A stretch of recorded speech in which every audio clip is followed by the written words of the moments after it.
Webu Sayadaw was important for two reasons. One is that in his time, he became one of the most venerated monks in Burma. He was known as an arahant, a fully liberated person. And the second reason is that he was the person, the monk, who authorized Sayagyi U Ba Khin, Goenkaji's teacher, as a teacher. He gave Sayagyi that authorization. And for a householder to be authorized by a monk of such standing, reputedly an arahant, known as an arahant, gave Sayagyi enormous status, prestige, and backing in his work. Had he been authorized by another householder teacher, it would have been okay.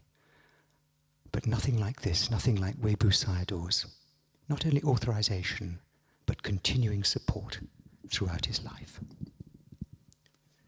And as this talk goes on, we'll explore further that important relationship between Webu Sayadaw and Sayagyi U Ba Khin.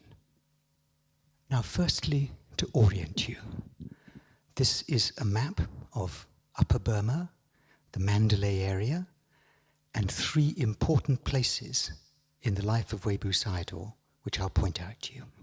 The first is Injin Bin, probably the most important place in his life. It's his own village of his birth. He was born there, he died there, his biggest monastery was there, and so many events in his life happened there. Really, it was his main center. The second place, nearby, is Shuibo, where he had another monastery. And the third place, very important for us in our tradition, is Chausey. It's spelt Kyorkse, but pronounced Chausey, and Chausey is what I'll call it all the way through this talk. At the bottom of almost every slide, you'll see a quote. All these quotes are from Webu Sayadaw himself. They're taken from his discourses, and they're beautifully inspiring.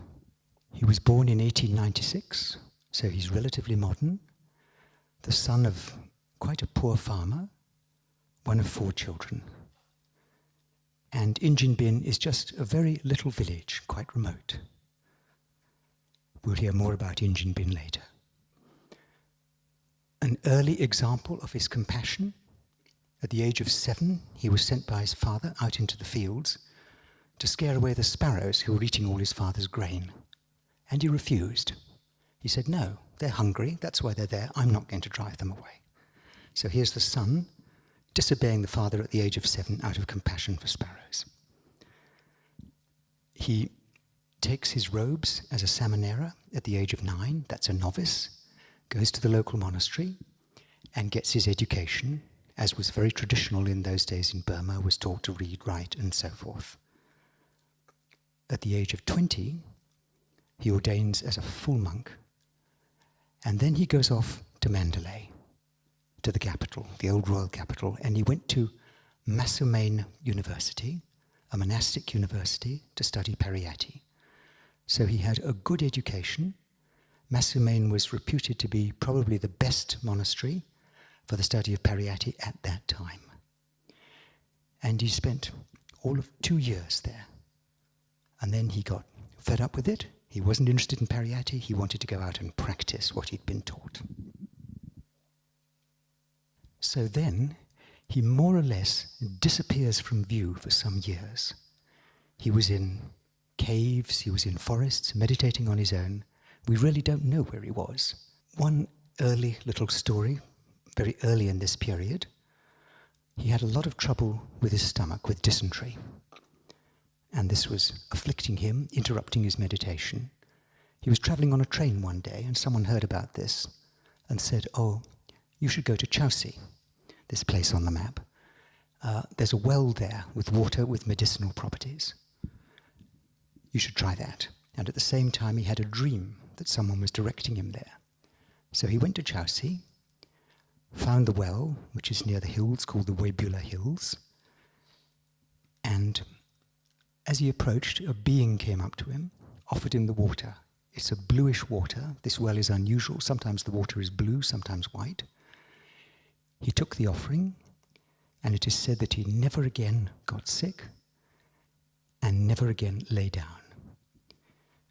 As I said, he was known as an arahant and known for his unflagging diligence in his practice. He took the dhutanga, the practice of meditating in only 3 postures: walking, sitting or standing, but never lying down. And it was said that he never slept. So after about 4 years, where no one knew where he was, he re-emerges again in Chelsea. And a lay follower there, really impressed with this monk, with his noble bearing, said, "Oh, I want to build you a monastery." And Webu Sayadaw refused. He said, "No thanks, I'd rather live in my cave." And then he relented. Out of compassion, he said, "All right, you can build me a monastery, but it has to be built in 1 day." So the householder said, "All right," got all his laborers there, would have been there very early in the morning, I suspect, all the materials, and that's it.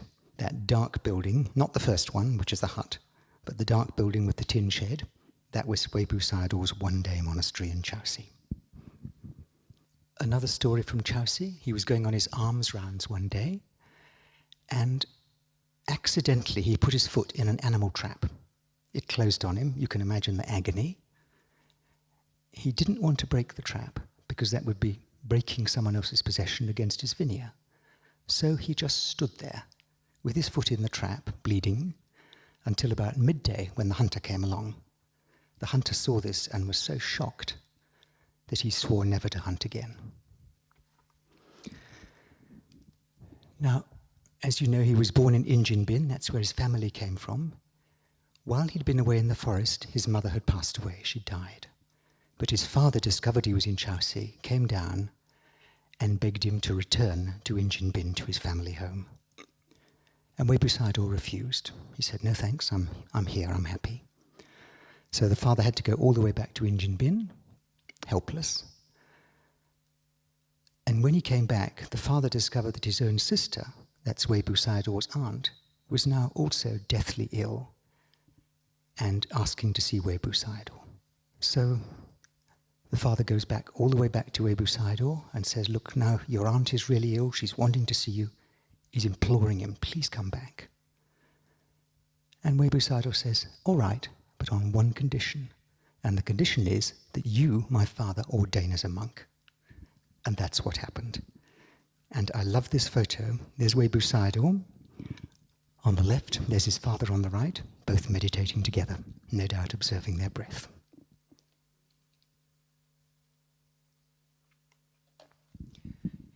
Now, when he returned to Injinbin, he met his old childhood teacher, the one who taught him when he first ordained, and his teacher cross-questioned him about what he was doing.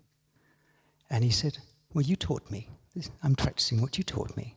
And he explained Anapanna to him. And then he said these words, "This is the shortcut to Nibbana. Anyone can use it, stands up to investigation. It's in accordance with the teachings of the Buddha, as preserved in the scriptures. It's the straight path to Nibbana." And his teacher asked him to start teaching, which he did. And then there were 2 monasteries at Injinbin, the one where his old teacher was teaching Pariyatti, that's the study of the scriptures, and he was teaching Patipatti on the other side. Of course, at that time, Injinbin was a very small place. And then a 3rd monastery was donated to him, that was in Shwebo, which I've pointed out. And he used to spend, he had a sort of rotation. He would spend the hot season at Injinbin, the winter at Chelsea, and the rainy season at Shwebo. And he spent 37 rainy seasons at Shwebo. And here he is sweeping the grounds.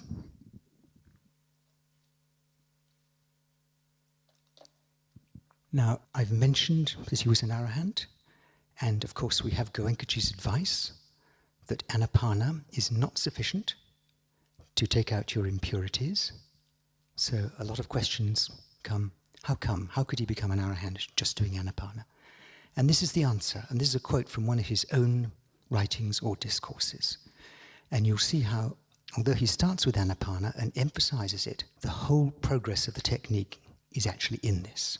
You start with the breath, but then you notice sensation in this area, just as Goenkaji teaches on day 3 of a course. And you notice the changing process, appearance and disappearance, so anicca is in there already, and with concentrated insight, that develops. And then the concentration spreads through the body. Goenkaji talks about the stage of Bhanga being absolutely essential to move from there to Nibbana, and here it is. The meditator becomes aware of swiftly sweeping changes, there's our sweeping, all over the body. And then you get the continuity, the mindfulness develops day by day, penetrating insight happens, and then of course the dip, the Nibbanic dip. So there it all is in a nutshell. And the only difference really is the starting point and the emphasis that Webu Sayadaw personally and particularly gave on Anapana all the way through, which is a perfectly acceptable way of working, described in the Satipatthana Sutta. Something Webu Sayadaw was also known for was his humility, his sense of humor, and his kindness. He was his discourses are very, very simple. They use homely examples, perfect for the audience he had at that time, which were poor, rural, uneducated people mostly. And here you see him in the first monastery at Injinbin, and here he is using a very homely example. He's sitting under a roof and he's saying, well, if your practice is perfect, your roof won't leak. Now, there are many lovely interactions between him and his audience. Just one I'll quote you. He's talking to a fellow and he says, oh, do you practice the Upasat days? You know what the Upasat days are? Every month you go out, you go to a quiet place, you practice. Oh, yes, sir, we do the Upasat day. Oh, yes, and what do you do? Oh, well, my wife comes with me, sir, and we take a picnic. Oh, and then what do you do? Well, we eat the picnic, sir, and it's a big meal. And sometimes we go beyond midday, but we're told that's permitted. Oh, yes. And then what do you do?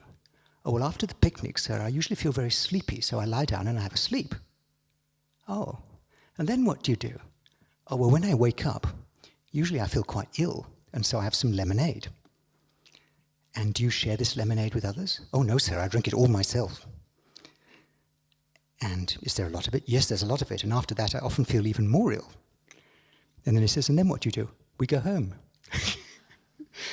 And then he says, well, do you think that your lack of progress is because the Buddha wasn't really enlightened or taught wrongly, or do you think there's something wrong in your practice? And there are many, many lovely stories like that. Here's another beautiful homely example. He's talking about continuity here. And of course, by that time, the British were in control of Burma. They'd put in a railway system, and he's giving the example of a train. And this is the continuity. If you're fed up and bored, don't leave. If you're enjoying yourself, don't leave. If you're ill, stay there. If you're strong and healthy, stay there. If you have plenty of company, stay there. If you're all on your own, don't leave. If people say unpleasant things, don't leave. If they speak to you respectfully, don't get off your train. In other words, keep the continuity all the way through. And so Webu Sayadaw had this system of going around his 3 monasteries, and now we're going to fast forward to 1941. The Second World War has started. The Japanese are about to invade Burma, and at that time U Ba Khin was the accountant for the Railways Board, and he used to go up and down on the main line between Mandalay and Rangoon, auditing the railway stations. He had a special carriage because he was the chief accountant, and it was all fitted out for him. He could sleep in his carriage, which meant that he could go for quite long trips at a time. And he arrives at a station near Chowsi to audit the accounts, and discovers that the accounts are already audited. So he's got 2 or 3 spare days. So he's shunted off into Chowsi on a siding there, and now he's thinking what to do. So he goes out, and there's a hill nearby with a pagoda on it. So he climbs up the hill to the pagoda. It seems to beckon him in some way. And he's with the assistant station master. They go to the top of the hill, and from the top, they notice below, at the foot of the hills, a bamboo monastery, very small bamboo monastery. And U Ba Khin says, what's that? And the assistant station master says, oh, that is the monastery of a very highly developed monk. These are the Webu Hills, so they call him Webu Sayadaw. He's worthy of paying respects to, sir. He's an arahant. And U Ba Khin was thrilled. And he wanted to go straight away, so he starts off down the hill. And the station master says, no. He doesn't take people now. He doesn't receive people in the morning. You'll have to wait till the afternoon. So U Ba Khin goes back, has his lunch, goes to his carriage, meditates, and sends metta to this monk, and mentally requests him to be able to come and pay respects. And then he sets off with the assistant station master. They arrive about 3 in the afternoon. There's no one there. Just an old lady, an old nun, pounding chilies. And U Ba Khin says, well, we would like to come and pay respects to Webu Sayadaw. And she says, oh, he won't see you now. He won't come out till 6 p.m. He's meditating. And U Ba Khin says, well, I've come all the way from Rangoon, and I would really like to make some contact with him. May I at least go and pay respects outside his hut? And she says, yes, sure, you can do that. And this is the hut. A little bamboo hut, which was next to his one-day monastery. And so U Ba Khin goes, kneels on the ground, and pays respects. And at that moment, the door of the hut opens. Out comes Webu Sayadaw, preceded by a large cloud of mosquitoes. And Webu Sayadaw says, his first words, "O great disciple, when you pay respects, what is your aspiration?" And before U Ba Khin can reply, Webu Sayadaw continues, "Oh, it's Nibbana. You want Nibbana, do you? And how will you get that?" So he's reading U Ba Khin's mind. And U Ba Khin says, "Sir, the way to Nibbana is with the knowledge gained by Vipassana, by Panya. And even now, I'm directing my attention to my body with the understanding of anicca." And Webu Sayadaw says, "Sadhu, sadhu, sadhu. And where did you learn this technique?" And he cross-questions him for a long time. And U Ba Khin relates that he'd taken his first course with Sayadaw, and that since then he'd been practicing diligently. Even in his carriage, he practiced daily. And they had a long conversation. Normally, Webu Sayadaw didn't talk much, but people around him said they'd never seen him talk as much as he did to U Ba Khin. So, and at the end of it he says, "Well, you must have great paramis, because I thought that you had been in the jungle practicing for many years." U Ba Khin says, "Well, may I bring you your breakfast tomorrow?" So that was arranged. Again, breakfast the next day, long talks again. And at the end of it, Webu Sayadaw says these words which are quoted here. He authorizes him as a teacher. "Great disciple, you have to give the Dhamma, share the Dhamma with everyone. You cannot be sure that you will again meet the disciples that are with you now.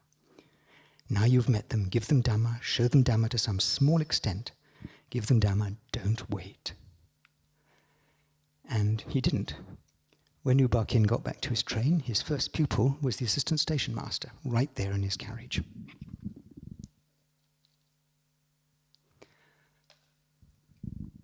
Another quote from Webu Sayadaw, and here again we see that this anapana that he was practicing also included sensation, and very subtle sensation. In a split second, matter arises and dissolves billions and billions of times. Don't go around asking others. Just keep your attention there and you'll find out for yourself. And so for the next few years, he's doing his round. The Japanese invade, doesn't really affect him very much. And then the British bomb Burma heavily. They return, doesn't affect him very much. He just continues. And then there's Burmese independence. And now we fast forward to 1953. Burma's independent at this stage, and a lot of trouble in Burma. Civil commotions, uprising, riots, everything seems to be going wrong. And the people of that time, the high politicians and so forth, had this belief, which is a common belief in Asian countries, that when you've got these kinds of troubles, if you invite a saintly person or some saintly people to the capital and ask them to give metta, to give discourses, the troubles will die down, they'll cease. And U Ba Khin felt very strongly that this person, Webu Sayadaw, should be invited. And so he invites him. He sends one of his Accountant General's staff as a messenger all the way up to Mandalay, doesn't bother to give him a letter, just asks him to make a verbal invitation and says to the messenger, and I will also invite him from Rangoon. So the messenger arrives in Mandalay, and he stays with a friend of his overnight, and the friend says, what are you doing up here? And he explains his mission, and the friend laughs at him, he scoffs. He says, you must be joking. Webu Sayadaw has never spent even one night outside his monasteries. He never even goes to Mandalay. And you think he's going to come down to your place in Rangoon? Forget it. The messenger persists. He goes to the little bamboo monastery, and Webu Sayadaw is eating his lunch. And he says, sir, I've been sent by U Ba Khin, your former student from down in Rangoon. And Webu Sayadaw says, yes, yes, as if he knew. And lunch was taken. And then the messenger delivers his message. He explains how U Ba Khin, following Webu Sayadaw's authorization, had founded a center, International Meditation Center in Rangoon, IMC. And he was teaching both Burmese and foreigners. He was teaching them Vipassana. All this time, Webu Sayadaw just listens quietly and smiles. And then the messenger delivers his message. And he says, sir, your paramis are so great, and the people in this northern part of Burma are so few. Please come down. The people of the southern Burma need you. The people in Rangoon need you. Please come down, give your metta and your instructions there. And Sayagyi invites you to stay at his center for 7 days at IMC. And all the people around look shocked. There's a silence, because not only has Webu Sayadaw never accepted any invitation like that before, but it's also very unusual at that time for a monk to spend any time at the center of a householder. That was almost shocking in itself. And so there's this great silence. The messenger wipes his brow and waits. And then Webu Sayadaw calmly says, well,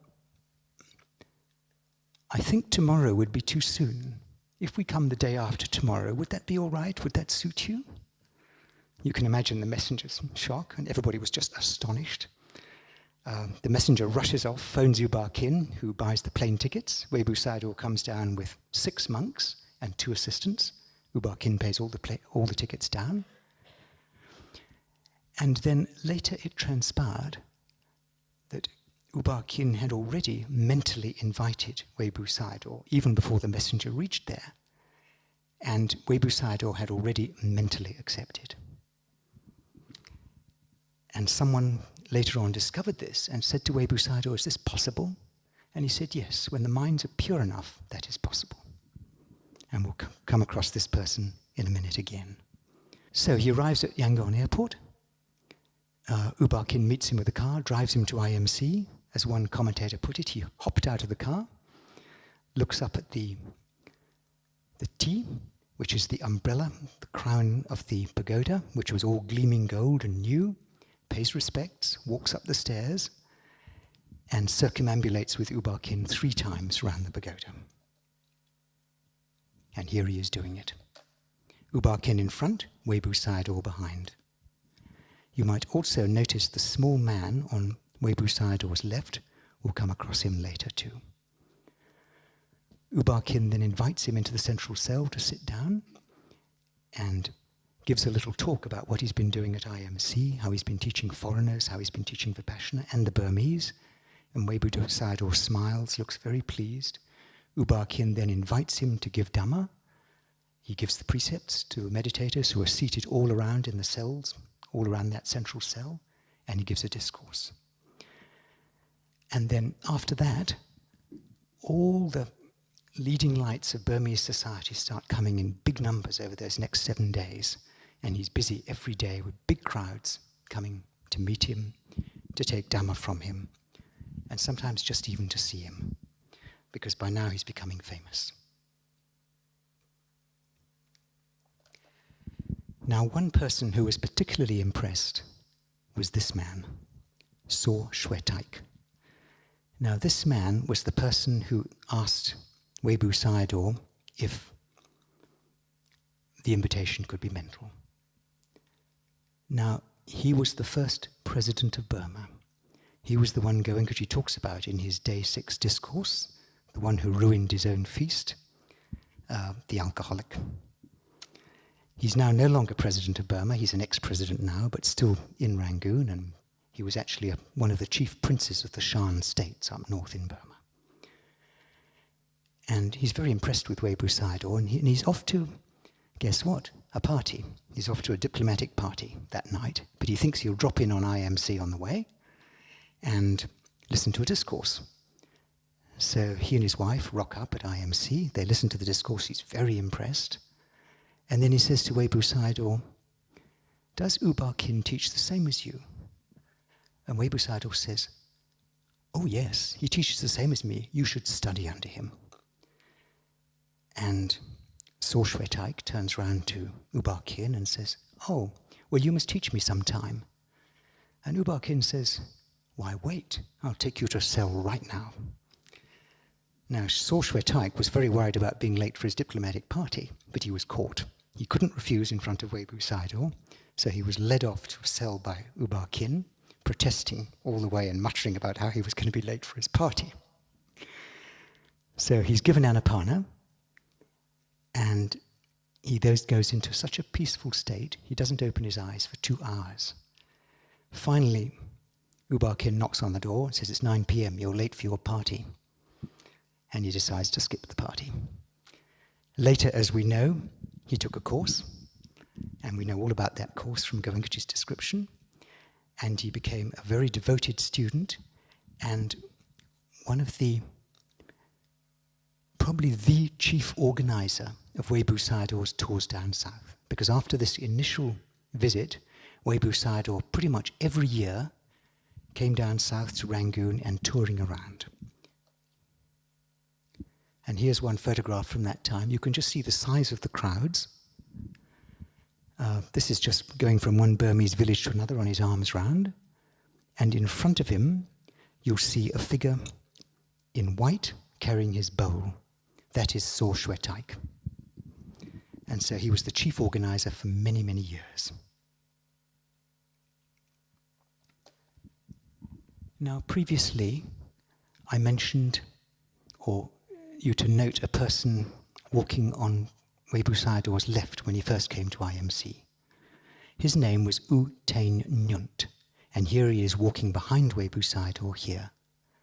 He was also enormously impressed when Webu Sayadaw came down, and he was another accountant in the railway department, so he knew U Ba Khin. And he decided that he would become Webu Sayadaw's kapia, that's his personal assistant. Every time Webu Sayadaw came south, U Tain Nyunt would be there, would be looking after him. And there are many, many photos, videos of Webu Sayadaw, and in so many of them, you'll see this man, U Tain Nyunt. And then the next question that comes is, was he a meditator? Well, he wasn't at that stage. He had a problem. He had an alcohol problem, just like So Shwe Taik. And he didn't want to give up his alcohol, and therefore he resisted doing a course, and Sayagyi talked to him so many times. U Tain Nyunt's sister lived next door to Sayagyi, so he knew him well, and Sayagyi would often say, "Oh, you must do a course, you must do a course." And he resisted and resisted and resisted. But finally we know he did, because there's a photograph of a group of students at IMC after a course, and he's among them. So he got his Dhamma in the end, but in the meantime he was extraordinarily devoted to Webu Sayadaw. Almost everywhere Webu Sayadaw goes in the south, you'll see this man U Tain Nyunt with him. Now here he is here, and these alms rounds were quite a performance. Everybody wanted to get the merit of giving dana, of giving food to an arahant. And quite often at his meals, there'd be 200 dishes. Now, how do you deal with that? And it would take a long time, because he would take a tiny spoon, or just a little on your thumbnail from each dish, just so that everyone could have the merit. And it took such a long time that people would they looked for some solution, and in the end what they did was they took all the dishes which were similar, mixed them all up, and got down to a few dishes, and then you take a spoonful or so from each dish. So that's how they managed. But you can see here, here is U Tain Nyunt with a great big basket, and people are putting things into Webu Sayadaw's bowl, and then U Teng would take them out of the bowl, put them into his basket so that there was room in the bowl for the next person. And this would go on sometimes for hours. And there'd be not only food, but other kinds of gifts as well. Robes, all the requisites of a monk, and the moment he had them, he would usually allocate them to some other monastery, to some other group of monks. So this was a regular thing. Here's a photo I love. It's Webu Sayadaw relaxing over a cup of tea, and U Teng is pouring his tea.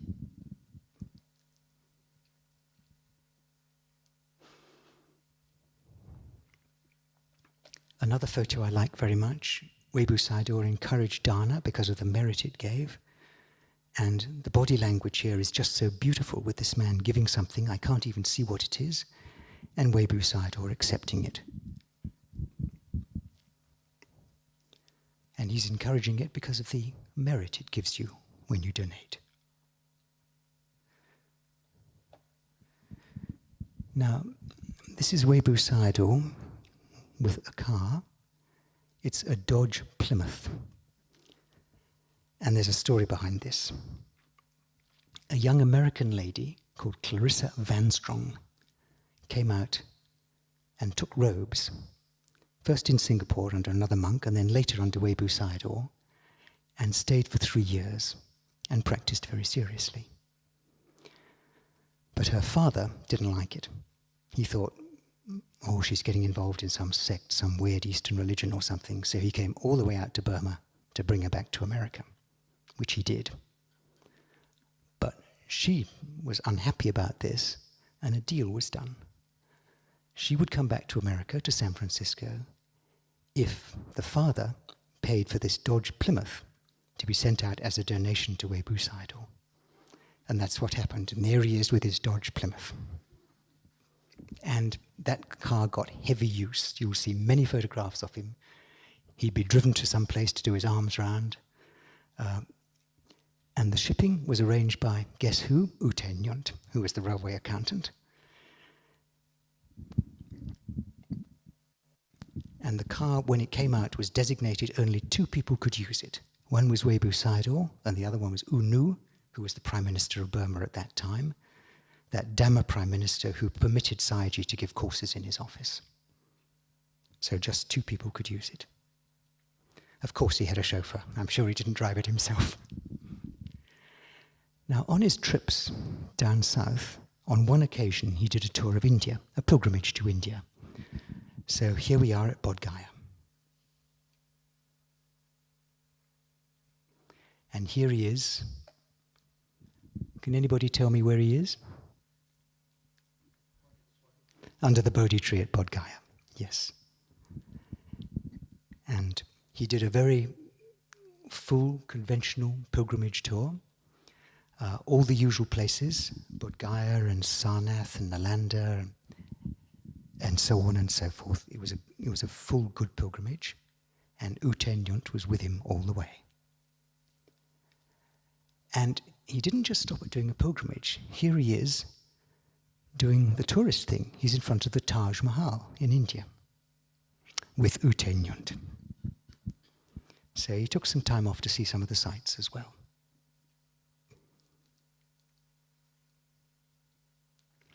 Here he is at Kushinagar, where the Buddha died, paying respects to the place where the Buddha died. Again, I think that's a beautiful photo.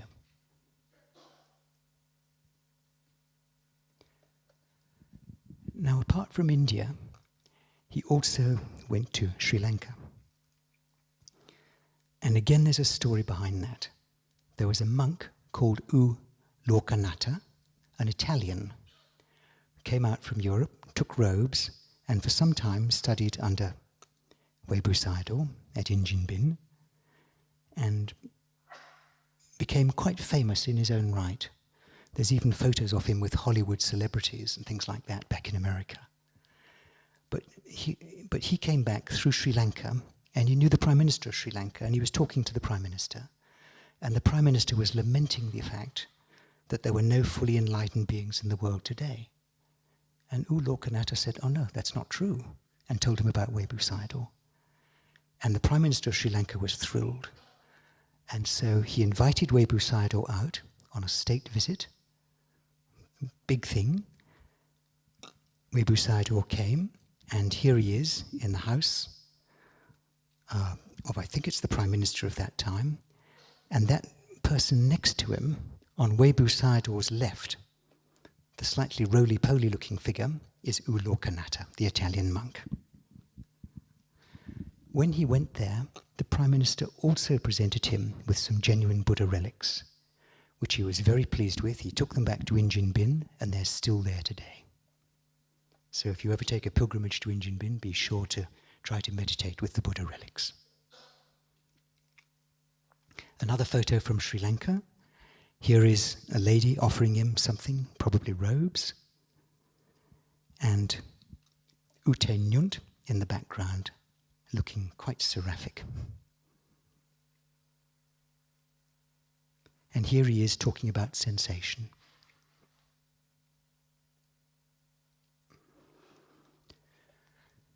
Now back to Injin Bin. He was spending a lot of time here. He was now famous. And what had become a small monastery was getting bigger and bigger. Today it covers 33 acres. There are many, many buildings, probably 100 buildings there, and people kept on building more. Monasteries, accommodation, dhamma halls, all kinds of things. And he'd give a discourse almost every night, and there'd be something like 300 people at this discourse quite often. And they would be Asian heads of state, leaders of Burmese society, all kinds of people. He was now very, very popular. He'd get up in his typical days, he'd get up in the morning quite early, go round the compound, giving instructions to the meditators. He'd then start on his alms round about 8 or 7 o'clock in the morning to avoid the heat of the day. And that would sometimes take 3 or 4 hours because everybody wanted to donate to feed him. Come back, have his lunch, give a discourse, sweep the compound and rest in the afternoon, another discourse in the evening, again with many, many people, and then he'd retire for the night. And that was daily routine. Now one day, a young man came to him and said, "Sir, how did you get enlightened and where did you get enlightened?" And there was no answer. The young man went away. And later, Webu Sayadaw called the young man's father and said, "I want you to build a lake, a pond, in this particular place," and he noted the place, "and you can call it the Lake of Victory." And so this was built, and then Webu Sayadaw said, "That is the answer to your son's question." And that lake is opposite his meditation hut.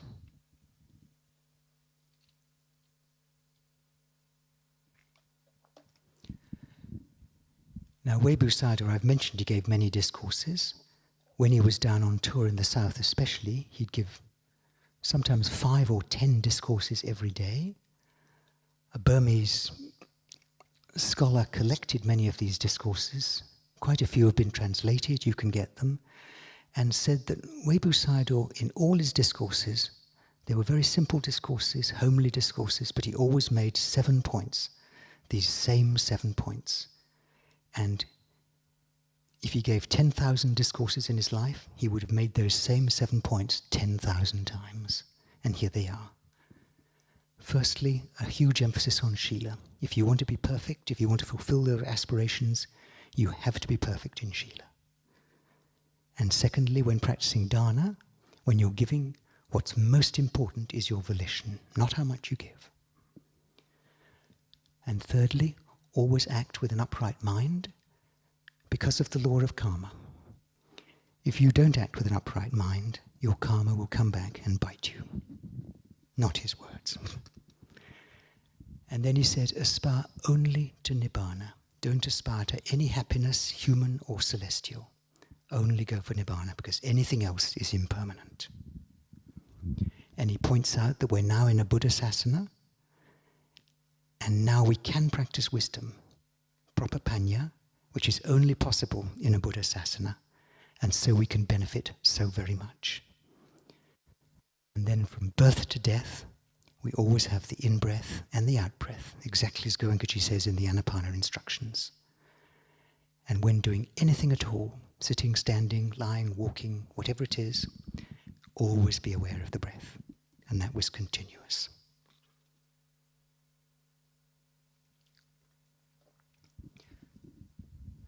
As I've said, Injinbin became quite a place where many people went. And at one time, Sayagyi, who all this time had been teaching, and Webu Sayadaw had been visiting him regularly at IMC, Sayagyi decided that he wanted to become a monk and do a retreat for 7 days. And he didn't want any fuss, because he knew that a lot of people would want to give him robes or this or that.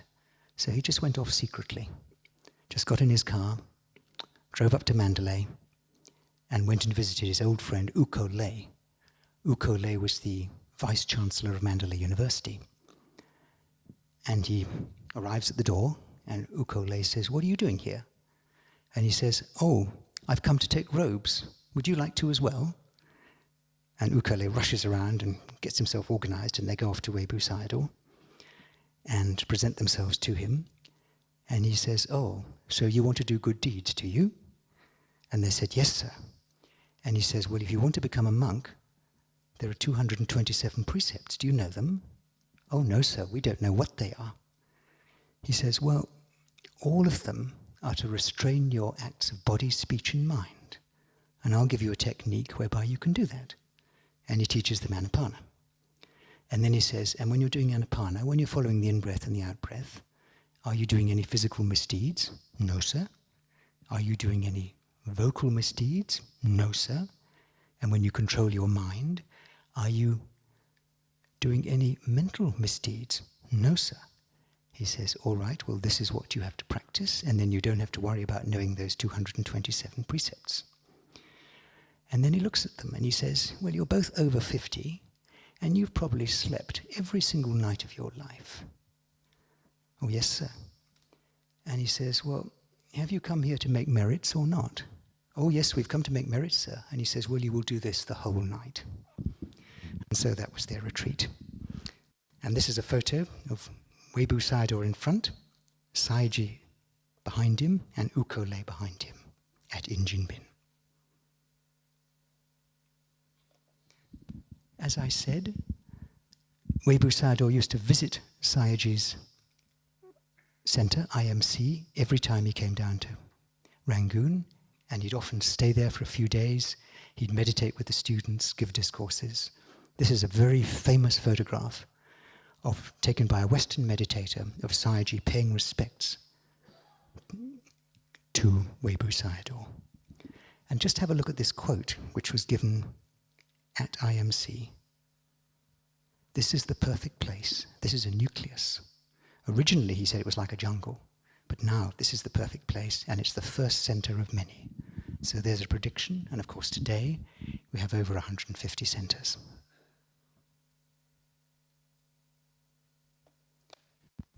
Eventually Sayagyi passed away before Webu Sayadaw did, and Webu Sayadaw went down and he met a group of Sayagyi's old students, and this is what he said: "He never died. A person like your Sayagyi will not die. You may not see him, but his teaching lives on. Not like some persons who, even though they're alive, are as if dead, who serve no purpose and who benefit none."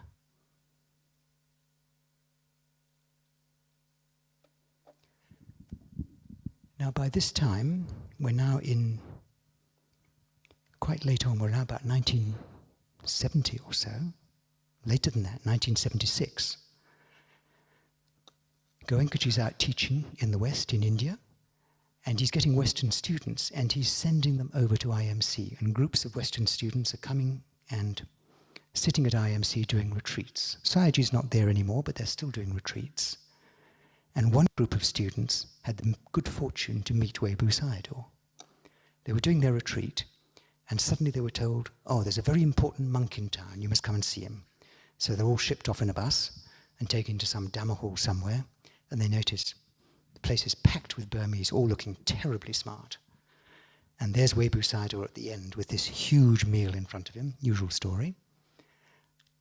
And he takes his meal and they sit there, and then they take him into a private room, and one of the happy group who met him was Bill Gracilius, who's an American teacher today.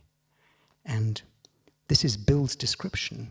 He said the atmosphere was incredibly light and informal.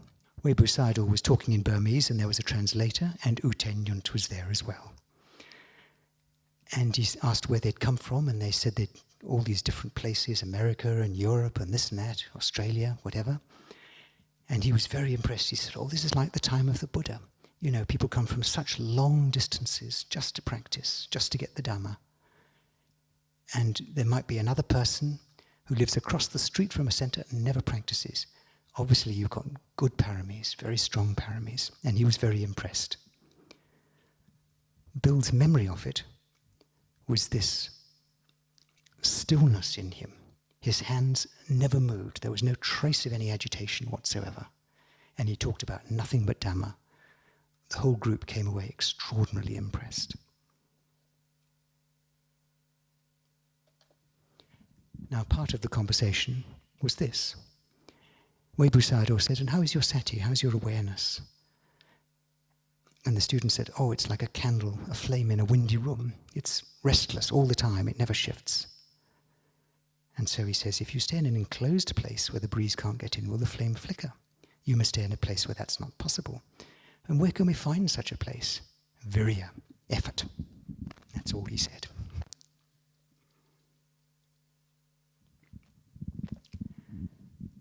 And this, I'm told, was a photograph of his last meal. He's now very old, and he's staying at Injin Bin, and he passed away in June 1977 at the age of 81. And this is what Goenkaji said about him that year after he passed away. Recently, Venerable Bhikkhu Sayadaw passed away. He was an arahant. His teaching was such that he would just teach anapana, nothing else. He would just say, observe the breath coming in, going out, and then you start getting sensations. And then the stage comes when the sensation automatically spreads, just as Webu Sayadaw described.